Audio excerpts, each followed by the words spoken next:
Imagine standing on a bustling sidewalk in Manhattan, surrounded by the hum of traffic and the chorus of city sounds, when you spot a young woman stepping onto a small stage in a nearby art center. She has a spark in her eyes, a gentle warmth in her smile, and a disarming ease in her presence. You watch her deliver a few lines and belt out a note or two from a musical number. You don't know it yet, but you've just glimpsed Adrienne Shelly, then known as Adrienne Levine, a future star with enough potential to brighten indie cinema, shape off-Broadway theater, and eventually bring a heartfelt story to the Sundance Film Festival. The road that led her there, though, was filled with unexpected curves, and the way her life ended sent ripples of shock through everyone who ever knew her, admired her, or watched her on screen. Let's revisit the story of a talented filmmaker, writer, actor, and dreamer who lit up the stage as a child and carried that incandescent glow until tragedy intervened. Adrienne was born into a Jewish family in Queens, New York City. Her given name was Adrienne Levine, and she was the daughter of Sheldon Levine and Elaine Langbaum. The family later moved out to Long Island, and though Adrienne had two brothers, what really defined her childhood was her early and intense love for performing. By the time she was about 10, she was already taking part in productions at the Stage Door Manor Performing Arts Training Center. If you're at all familiar with that place, you'll know it's a summer camp of sorts, but also a rigorous institution that has minted many future performers. Adrienne was one of them, happily soaking up every bit of stage experience she could get. People often talk about that first spark they feel when they discover their passion, and for young Adrienne, that spark was the thrill of an audience, the hush that settled when she stepped on stage, and the applause that followed. It wasn't just that she liked being in front of an audience, though. Adrienne, even as a child, seemed to have a knack for immersing herself in her characters, like she'd known them her entire life, and all she had to do was let them speak through her. That was especially apparent when she landed a role in a summer stock production of the musical Annie while attending Jericho High School in Jericho, New York. Annie was a big deal in that era. It was known for its ebullient storyline, charming young protagonist, and uplifting songs. So it's not surprising that a bright teen with big dreams would gravitate toward it. For Adrienne, that role was more than just a feather in her cap. It was confirmation that, in the swirl of audition lines and dance rehearsals, she belonged. Performing wasn't just a pastime, it was the path that beckoned her forward. She enrolled in Boston University, majoring in film production. Looking back, that major turned out to be a hint of her future trajectory. Many aspiring actresses only focus on being in front of the camera, but Adrienne, even from the early days, had a broader ambition. She wanted to understand the camera's perspective, to unpack all the behind-the-scenes wizardry that shapes a movie from the spark of a concept to the final edit. Yet, as is often the case for passionate souls, the call of real-world opportunities lured her away from the campus environment. After her junior year, she dropped out and headed back to Manhattan, propelled by the unshakable feeling that her career needed her full attention. She was done reading about film production in textbooks. She wanted to create, to explore, to discover a style that was distinctly her own. When she returned to New York, she began auditioning anywhere she could. At the time, the city was a hotbed of independent filmmakers, people making movies on shoestring budgets, with fervent dreams, looking for fresh faces and raw talent. Adrienne found herself mingling in those circles. Among them was a certain filmmaker named Hartley, a rising star in the indie scene known for his offbeat scripts and distinctive cinematic style. In 1989, he cast Adrienne in The Unbelievable Truth, then followed it up by featuring her in Trust, 1990. If you want a snapshot of her early acting prowess, these two roles sum it up neatly. She brought a gentle but keen emotional presence to the screen, as if she was revealing a hidden piece of herself each time she spoke. The audience noticed, critics noticed, and the rest of the industry noticed too. There was a certain intangible quality about her performances that made people pay attention. Perhaps it was in the subtle mannerisms, her slight tilt of the head, an intuitive pause between lines that made her characters feel so real. And if you attended the Sundance Film Festival around that time, you'd have seen Trust nominated for the Grand Jury Prize, with Hal Hartley's script tying for the Waldo Salt Screenwriting Award. That wasn't just a nod to Hartley's writing. It underscored that the chemistry on screen came from the script, the direction, and the impeccable synergy with actors like Adrienne. From that point on, Adrienne Shelly, who'd taken her professional surname from her late father's given name, became a known figure in indie film circles and off-Broadway productions. She landed guest starring spots on TV series like Law & Order, Oz, and Homicide, Life on the Street. If you were watching mid-90s television, you might have caught a glimpse of her and paused, drawn in by the sincerity of her style, even in a few fleeting scenes. Meanwhile, she was active in off-Broadway theater, frequently collaborating with Manhattan's Workhouse Theater.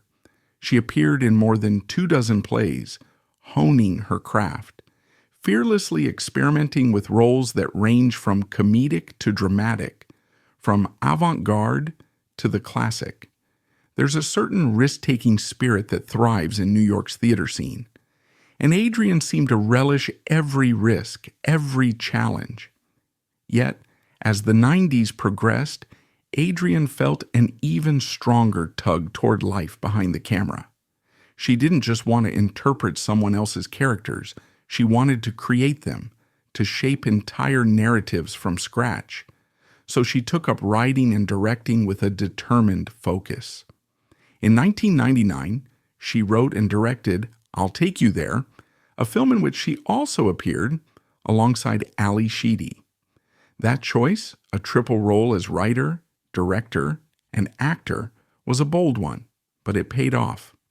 The movie garnered her a U.S. Comedy Arts Festival Film Discovery Jury Award in 2000 for direction, along with international recognition at the Festroia Troia International Film Festival in Portugal.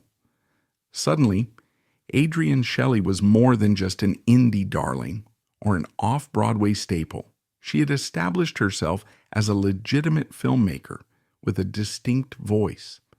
The film's success expanded her opportunities, and she also stayed active in theater. She wrote and directed plays for Naked Angels and Alice's Fourth Floor, performed in off-Broadway shows, and for 5 years was the creative director of the Missing Children Theater Company, a group that aimed to produce powerful, socially conscious plays. Concurrently, she taught acting at one-on-one productions in Manhattan and led a workshop at NYU, where she mentored emerging talents in acting, directing, and writing. Friends and colleagues described her as brimming with generosity. She relished the chance to share her expertise, to help novices avoid the pitfalls she had navigated herself. If you were lucky enough to attend one of her workshops, you'd hear her talk passionately about character arcs, narrative pacing, and the interplay of emotion and dialogue. She wasn't just an actor-turned-director, she was a mentor, an innovator, and a believer in the collaborative essence of the arts. Somewhere in the midst of these accomplishments, Adrienne discovered love. She met Andy Ostroy in 2001, thanks to the then novel world of online dating via Match.com. They married in 2002. Andy was the chairman and CEO of a marketing firm, Belardi Ostroy, and he adored Adrienne's creative spirit. To their delight, they welcomed a daughter in 2003, named Sophie. Adrienne was in a period of remarkable productivity. She had begun writing a new script during her pregnancy, a story that would eventually turn into Waitress, the project that would forever seal her place as a force in the world of storytelling. Family and friends recalled her as brimming with an almost effervescent joy. She was enthralled by motherhood and thrilled about her continuing creative surge. She didn't describe herself as belonging to any particular faith. She called herself an optimistic agnostic, which felt right for someone who tried to see good in the world around her, but wasn't strictly defined by any organized religion. That open-hearted optimism was a theme she wove into her screenplays, reflected in her characters, who faced challenges with wit, resilience, or a dash of comedic flair. When Waitress began taking shape, no one knew it would become a beloved gem of modern indie cinema. Adrienne poured her heart into the script, weaving a story that balanced whimsy with heartfelt sincerity. She wore multiple hats: writer, director, co-set and costume designer, and actor. The film starred Carrie Russell as a woman named Jenna, a small-town diner waitress with a big gift for baking pies and a desperate urge to find happiness in a trapped existence.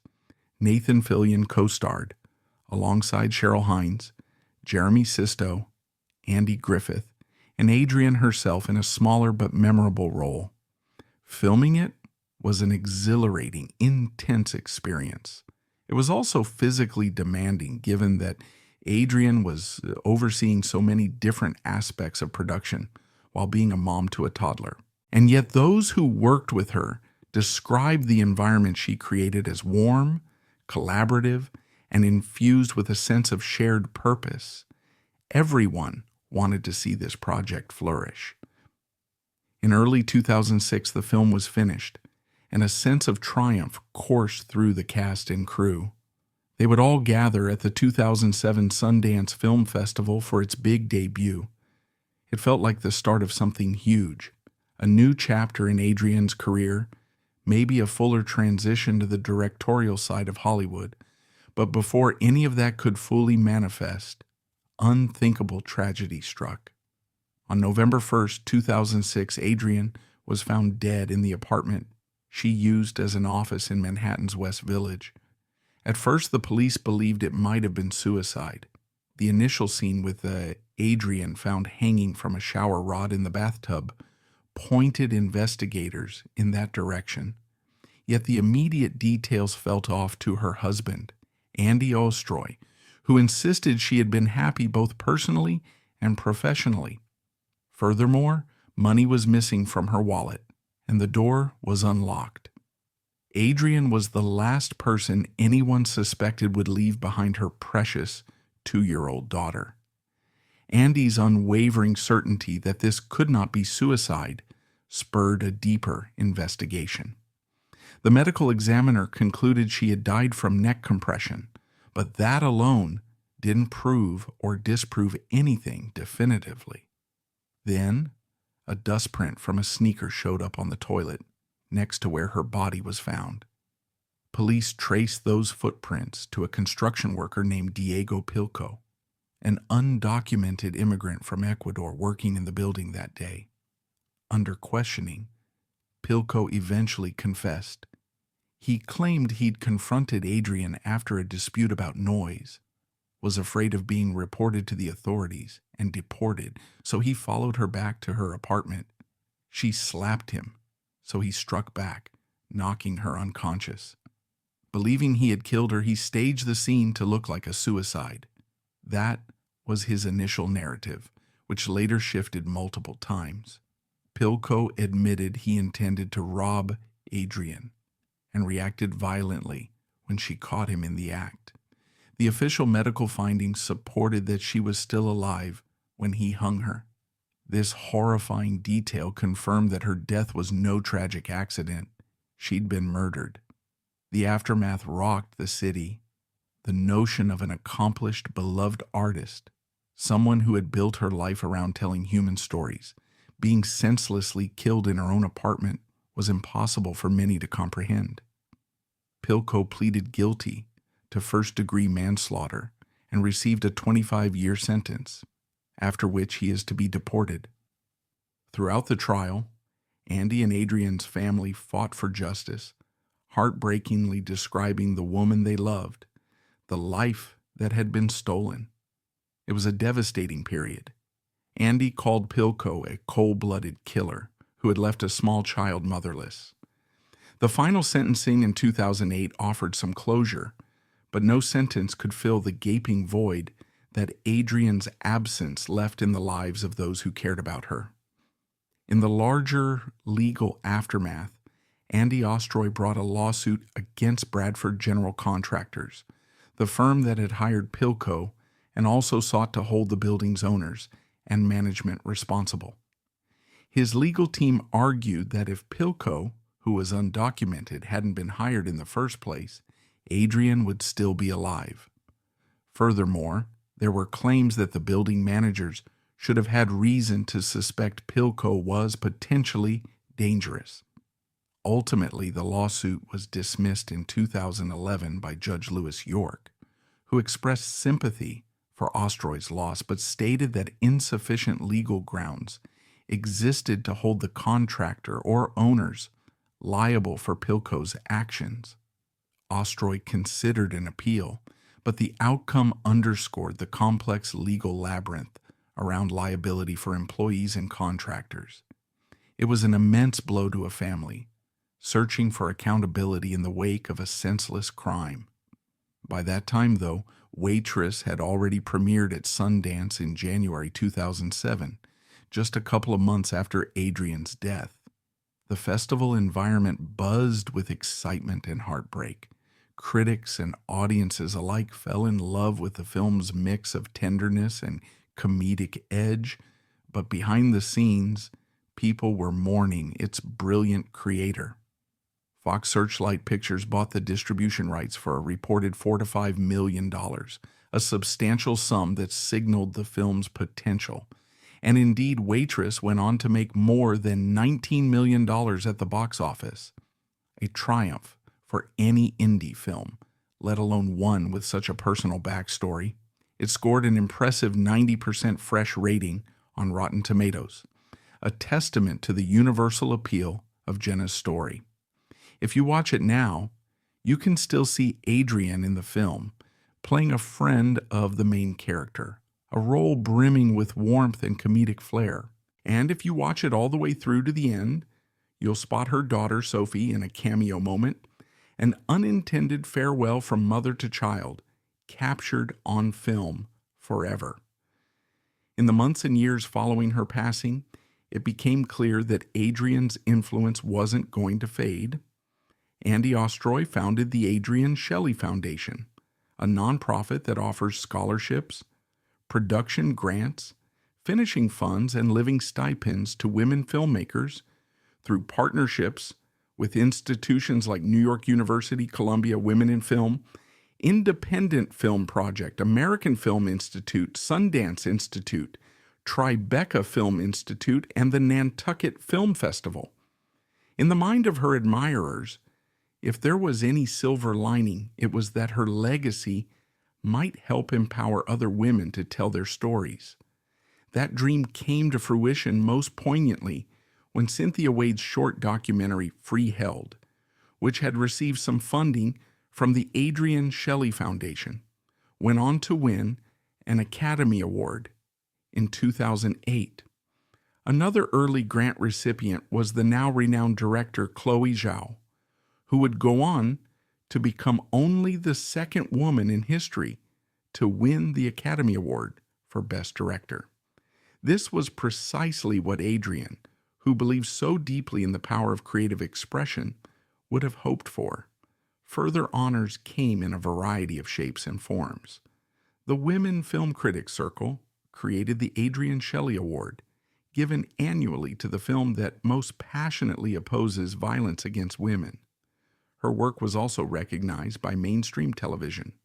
Law and Order aired an episode titled Melting Pot, loosely based on Adrienne's murder, and her real-life appearance on the show back in 2000 served as a bittersweet reminder of how close to home it all was. Of course, the cultural impact of Waitress only grew over the years. That magical blend of sweet pies, tough realities, and a dash of comedic relief resonated so strongly that it was adapted into a stage musical, helmed by director Diane Paulus, with a book by Jesse Nelson and music and lyrics by Sarah Bareilles. Waitress opened at the American Repertory Theater in August 2015, before transferring to Broadway in 2016. Starring the Tony Award-winning Jesse Muller, the show delighted audiences for over 1,500 performances. Each curtain call was, in its own way, a tribute to Adrienne's imagination. If you visit Abingdon Square Park today in Manhattan, you might stumble upon the Adrienne Shelly Garden, dedicated in 2009 on the southeast side, directly facing 15 Abingdon Square, the building where she died. This memorial stands as both a reflection of tragedy and a celebration of creativity. It's a quiet place where one can pause and remember that behind every beloved movie, every heartfelt script, there's a person with hopes, fears, and a life filled with everyday moments. Those everyday moments, in Adrienne's case, were spent juggling the roles of a mother, a wife, a writer, and a friend, forging a path in the notoriously competitive world of entertainment. Over time, her story has become the subject of television dramatizations and true crime shows. Investigation Discovery's The Perfect Murder and Oxygen's New York Homicide both covered the details surrounding her case. Even more personal is the documentary Adrienne, directed by Andy Ostroy, which premiered on HBO on December 1st, 2021. In it, Andy retraces her life, her work, and also confronts the man who confessed to taking her life. It's a hauntingly intimate exploration, an unflinching attempt to find meaning, or at least closure, in a tragedy that seems resolutely senseless. Think about her film I'll Take You There, and how it laid the groundwork for her approach to Waitress. She wanted to show everyday people grappling with everyday challenges, but always with a twist of humor, a dash of awkwardness, or a well-placed glimmer of hope. She had a particular gift for portraying flawed but likable individuals. You see it in the slightly off-kilter vibe of trust and the unbelievable truth.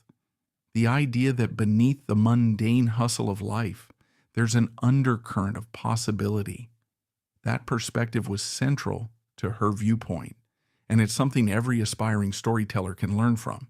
It's not about smoothing out every rough edge. It's about allowing authenticity to shine through. Her friends would recount stories of her unstoppable curiosity. She'd pepper producers and directors with questions about camera angles and lighting. She'd hang out with costume designers and set decorators, gleaning how color and fabric affect storytelling. She wanted to know everything because she believed that filmmaking was an all-encompassing art, that everything you see or hear on screen should serve the narrative. And when she taught, she brought that same inclusive spirit, encouraging young actors to think like directors, to read entire scripts instead of just their lines, to question a character's motivations, to experiment with backstories. To her, film wasn't just about memorizing lines or hitting marks. It was a chance to craft immersive worlds where audiences could lose themselves. Although her life ended at 40, an age that many would call just the beginning of a creative prime, Adrienne's body of work has an enduring presence. Waitress, in particular, has grown far beyond its initial release, thanks to the musical adaptation, international showings, and ongoing fan enthusiasm.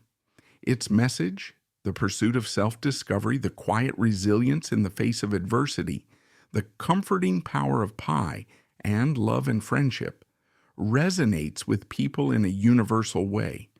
And every time someone sees the film for the first time or sits in the theater to watch the musical, they're in conversation with Adrienne's spirit. They're encountering her comedic timing, her sense of empathy, her willingness to let a character be messy and real. Over the years, Andy Ostroy has been fiercely dedicated to preserving Adrienne's memory, not just for the world, but for Sophie, so she can know who her mother was, what she believed in, how she expressed her love for life through her craft. Andy's documentary, Adrienne, stands as a testament to that effort. In it, he meets with the killer in a deeply personal and agonizing confrontation, seeking to unearth some measure of closure, if closure is even possible. Watching it is both inspiring and difficult. On one hand, you see the scale of Adrienne's accomplishments and the warmth she exuded. On the other, you're forced to reckon with how abruptly and unfairly it all ended. The swirl of media interest, the Law and Order episodes, the articles, the true crime reenactments, sometimes threatens to overshadow Adrienne's artistry with the brutal facts of her death. But in the realm of her colleagues, fans, and beneficiaries of the Adrienne Shelly Foundation, her artistry reigns. They remember a woman who wrote with wit and directed with compassion, who found humor in heartbreak and told stories about the messy, complicated nature of being human. This is a crucial distinction in a world that sometimes sensationalizes violent ends. Adrienne was so much more than the circumstances of her murder. She was a mother, a wife, an innovator, a friend, a teacher, a dreamer, a doer. Perhaps it's fitting to leave the story on a note of triumph, or at least a note of hope. That hope shines through each time a new female filmmaker receives a grant from the Adrienne Shelly Foundation, or a rookie screenwriter gains the confidence to push through a tough first draft, or an audience member laughs and cries during Waitress. Yes, we mourn the decades of creativity we lost when she died, but we also celebrate what she left behind. She taught us that storytelling is powerful. It can unify us, heal us, and remind us of our shared humanity. It can even withstand terrible tragedy, living on in the hearts of new generations of artists who never met Adrienne, but who find courage and inspiration in her work and her story. In remembering Adrienne Shelly, then, we remember a singular voice who started on a stage as a child, absorbing the applause and the magic of live performance. We remember a determined young woman who left college early to chase real-life opportunities, forging her path through New York's rigorous indie film circuit, capturing roles in Hal Hartley's unforgettable works. We remember an actress turned screenwriter turned director who bravely stepped behind the camera, learning the complexities of lighting, composition, editing, and production. We remember the mother who found renewed inspiration while pregnant with her daughter, weaving that warmth and wonder into the script for Waitress. And yes, we acknowledge the horrifying day in 2006 when her life was brutally snatched away. But we do not let that single day define her existence. Instead, we acknowledge that in the aftermath, her loved ones built a foundation that has empowered and influenced countless women filmmakers.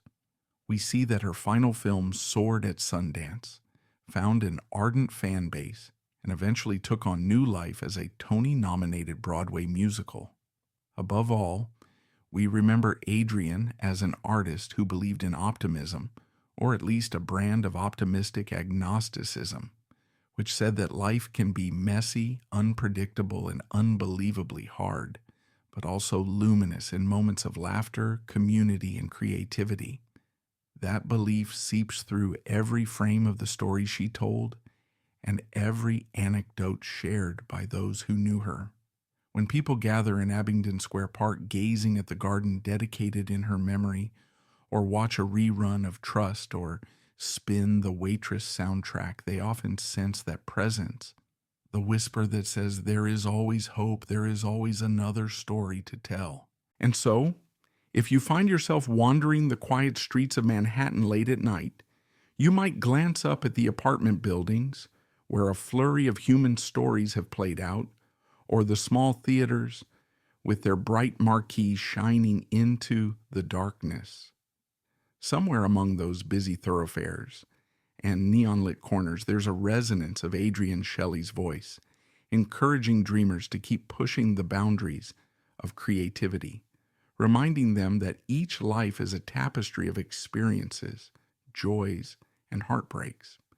It's a voice that continues urging us to believe in the power of laughter and the necessity of perseverance, and it echoes through the films, the musicals, the scholarships, and the cherished memories of those who refuse to let the final pages of her story overshadow all the wondrous chapters that came before.